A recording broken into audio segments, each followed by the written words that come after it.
नमस्कार बच्चों, आज के सेशन में हम आपकी पाठ्यपुस्तक कृतिका भाग 1 का दूसरा पाठ मेरे संग की औरतें पाठ के प्रश्न अभ्यास हल करेंगे। इस पाठ की लेखिका है मृदुला गर्ग। तो बच्चों चलते हैं प्रश्न अभ्यासों पर। आपने हमारे चैनल को सब्सक्राइब नहीं किया है तो सब्सक्राइब जरूर करें और वीडियो देखने के बाद लाइक और कमेंट करें। तो पहला प्रश्न है, लेखिका ने अपनी नानी को कभी नहीं देखा फिर भी उनके व्यक्तित्व से वे क्यों प्रभावित थी। तो उत्तर इस प्रकार है, लेखिका ने अपनी नानी को कभी नहीं देखा था किंतु उनके बारे में सुना अवश्य था। उसने सुना था कि उसकी नानी ने अपने जीवन के अंतिम दिनों में उन्होंने प्रसिद्ध क्रांतिकारी प्यारेलाल शर्मा से भेंट की थी। उस भेंट में उन्होंने यह इच्छा प्रकट की थी कि वे अपनी बेटी की शादी किसी क्रांतिकारी से करवाना चाहती है, अंग्रेज़ों के किसी भक्त से नहीं। उनकी इस इच्छा में देश की स्वतंत्रता की पवित्र भावना थी। यह भावना बहुत सच्ची थी, इसमें साहस था। जीवन भर पर्दे में रहकर भी उन्होंने किसी पर पुरुष से अर्थात दूसरे पुरुष से मिलने की हिम्मत तक नहीं की, लेकिन उस समय उन्होंने ये हिम्मत जुटाई। इससे उनके साहसी व्यक्तित्व और मन में सुलगती स्वतंत्रता की भावना का पता चला। लेखिका इन्हीं गुणों के कारण उनका सम्मान करती है। दूसरा प्रश्न है, लेखिका की नानी की आज़ादी के आंदोलन में किस प्रकार की भागीदारी रही।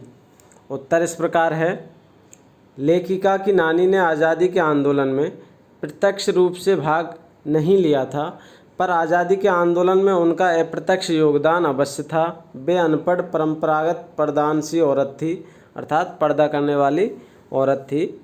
उनके मन में आज़ादी के प्रति जुनून था। यद्यपि उनके पति अंग्रेज़ों के भक्त थे, साहबों के समान रहते थे, पर अपनी मृत्यु को निकट देखकर उन्होंने अपने पति के मित्र स्वतंत्रता सेनानी प्यारेलाल शर्मा को बुलवाया और स्पष्ट रूप से कह दिया कि उनकी बेटी का वर वे ही अपने समान ही किसी स्वतंत्रता के दीवाने लड़के को खोज कर दे, अर्थात किसी स्वतंत्रता सेनानी को उनकी लड़की के लिए वर ढूंढकर लाए।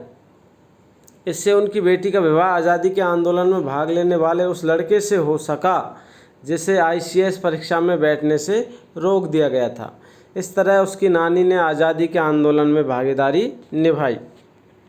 अगला प्रश्न है, लेखिका की मां परंपरा का निर्वाह न करते हुए भी सबके दिलों पर राज करती थी। इस कथन के आलोक में कि लेखिका की मां की विशेषता बताइए। आप लेखिका की दादी के घर के माहौल का शब्द चित्र अंकित कीजिए।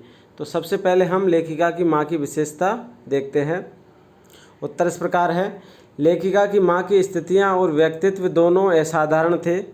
उनके व्यक्तित्व की सबसे बड़ी विशेषता यह थी कि वे स्वतंत्रता आंदोलन के लिए काम करती थी।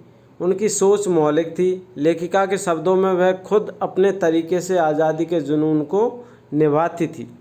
इस विशेषता के कारण घर भर के लोग उसका आदर करते थे। कोई उनसे घर गृहस्थी के काम नहीं करवाता था।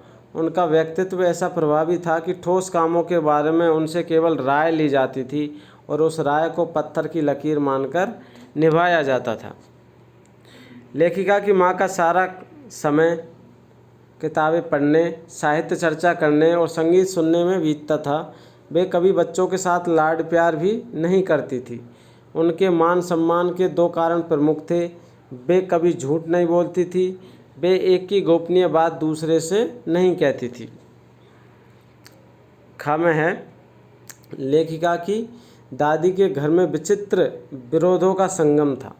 परदादी लीक से परे थी अर्थात हटकर थी। वे चाहती थी कि उनकी पतोहू को होने वाली पहली संतान कन्या हो। उसने यह मन्नत मांगकर जग जाहिर कर दी। इससे घर के सभी अन्य लोग हैरान थे, परंतु लेखिका की दादी ने इस इच्छा को स्वीकार करके होने वाली पोती को खिलाने दुलारने की कल्पनाएं भी कर डाली। लेखिका की माँ तो बिल्कुल ही विचित्र थी। वे घर का कोई काम नहीं करती थी। वे आज़ादी के आंदोलन में सक्रिय रहती थी। उन्हें पुस्तकें पढ़ने, संगीत सुनने और साहित्य चर्चा करने से ही फुर्सत नहीं थी।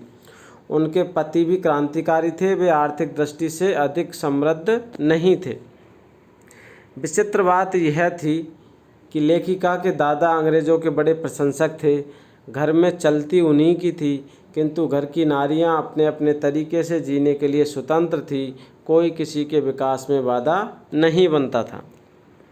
अगला प्रश्न है, आप अपनी कल्पना से लिखिए कि परदादी ने पतोह के लिए पहले बच्चे के रूप में लड़की पैदा होने की मन्नत क्यों मांगी। उत्तर इस प्रकार है, परदादी ने पतोह के लिए पहले बच्चे के रूप में लड़की पैदा होने की मन्नत इसलिए मांगी ताकि वे परंपरा से अलग चलने की जो बात करती थी उसे अपने कार्य व्यवहार द्वारा सबको दर्शा सके। इसके अलावा उसके मन में लड़का और लड़की में अंतर समझने जैसी कोई बात न रही होगी। अगला प्रश्न, डराने धमकाने, उपदेश देने या दबाव डालने की जगह सहजता से किसी को भी सही राय पर लाया जा सकता है। पाठ के आधार पर तर्क सहित उत्तर दीजिए। उत्तर इस प्रकार है, इस पाठ से स्पष्ट है कि मनुष्य के पास सबसे प्रभावी अस्त्र है अपना दृढ़ विश्वास और सहज व्यवहार। यदि कोई सगा संबंधी गलत राय पर हो तो उसे डराने धमकाने, उपदेश देने या दबाव देने की बजाय सहजता से व्यवहार करना चाहिए। लेखिका की नानी ने भी यही किया। उन्होंने अपने पति की अंग्रेज भक्ति का न तो मुखर विरोध किया न समर्थन किया। वे जीवन भर अपने आदर्शों पर टिकी रही। परिणाम स्वरूप अवसर आने पर वह मन वांछित कार्य कर सकी। लेखिका की माता ने चोर के साथ जो व्यवहार किया वह तो सहजता का अनोखा उदाहरण है। उसने न तो चोर को पकड़ा न पिटवाया, बल्कि उससे सेवा ली और अपना पुत्र बना लिया। उसके पकड़े जाने पर उसने उसे उपदेश भी नहीं दिया, न ही चोरी छोड़ने के लिए दबाव डाला। उसने इतना ही कहा कि अब तुम्हारी मर्जी, चाहे चोरी करो या खेती। उसकी इस सहज भावना से चोर का हृदय परिवर्तन हो गया। उसने सदा के लिए चोरी छोड़ दी और खेती को अपना लिया। अगला प्रश्न है, शिक्षा बच्चों का जन्म सिद्ध अधिकार है, इस दिशा में लेखिका के प्रयासों का उल्लेख कीजिए। उत्तर इस प्रकार है, शिक्षा बच्चों का जन्म सिद्ध अधिकार है, इस दिशा में लेखिका ने अथक प्रयास किए। उसने कर्नाटक के बागलकोट जैसे छोटे से कस्बे में रहते हुए इस दिशा में सोचना शुरू किया। उसने कैथोलिक बिशप से प्रार्थना की कि उनका मिशन वहाँ के सीमेंट कारखाने से मदद लेकर वहाँ स्कूल खोल दे, पर वे इसके लिए तैयार न हुए। तब लेखिका ने अंग्रेजी, हिंदी और कन्नड़ 3 भाषाएं सिखाने वाला स्कूल खोला और उसे कर्नाटक सरकार से मान्यता दिलवाई।